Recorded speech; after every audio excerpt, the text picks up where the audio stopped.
A man wearing a grease-stained uniform sits in a metal chair behind a gravel yard in Ohio, counting cash that exceeds the combined annual salaries of 5 local brain surgeons. He doesn't hold a college degree and his business remains completely invisible to the local news. Yet, he represents the final stage of a silent game that thousands of people lose every year because they chased the wrong title. Every morning, hundreds of ambitious workers quit their day jobs, convinced they've found the perfect business model. To understand how he ended up with the money while others ended up with empty office leases, you've to look at the first owner. Most people starting out follow the loudest voice in the room, which usually belongs to the bootstrap founder. Bootstrap founders start with only a credit card, surviving on cheap noodles while building a customer base from scratch. Building their own website is a necessity, followed by answering customer support calls in their sleep. Weekends are spent writing sales pitches and formatting invoices instead of resting. Owning 100% of their company also means owning 100% of the stress. This owner believes total control is the path to freedom, until they realize they can't take a single day off without the revenue stopping completely. An alternative path exists where you don't need your own money, provided you're willing to sell your soul to investors. Venture capital-backed founders build a company to chase a massive valuation on paper rather than making a profit today. Strangers in boardrooms listen to their weekly slides, promising to dominate global markets in exchange for millions of dollars. Suddenly, they own a sleek office with 40 employees while managing a burn rate that eats $500,000 every month. Growing at all costs becomes a pressure that forces them to spend money on advertising that never converts. Directors on the board can fire them at any moment, completely bypassing the actual customers. It's a high-speed sprint to a quiet bankruptcy, and the founder rarely keeps more than a tiny sliver of the final payout. If that high-stakes gamble feels too risky, some choose to buy a pre-packaged dream instead. Franchise owners pay a massive upfront fee to rent a famous brand with its proven operating manual. Days are spent managing teenage cashiers and ensuring the fries are cooked for exactly 3 minutes. Franchise headquarters restricts all innovation while taking a portion of every sale. Essentially, they are highly paid managers who bought their own job, locked into a 10-year contract they can't easily break. Vulnerability remains, as a corporate executive can open a competing location just 2 miles down the highway. Some owners bypass the struggle of buying or building by simply being born at the right time. Walking into an office that their grandfather built, the family business hair carries the weight of a legacy they didn't earn. First-day expectations include a vice president title, while employees who've worked there for 20 years have to smile at their bad ideas.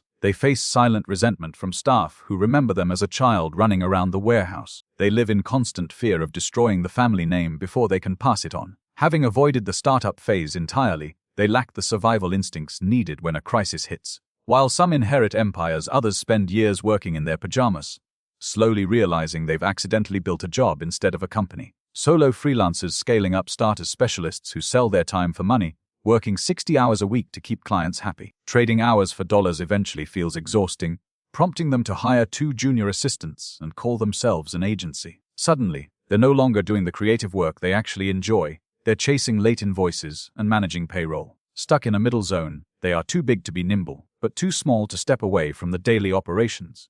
At least the freelancer starts with professional skills, which is rarely the case for the person trying to turn a hobby into a living. Transitioning from a side hustle to full-time owner begins by packing boxes of handmade soap or editing videos in the late evening after their day job. Reaching a tipping point where their evening income matches their day job salary prompts them to quit their corporate role in a burst of excitement. Discovering that running a hobby business full-time requires unexpected discipline happens quickly.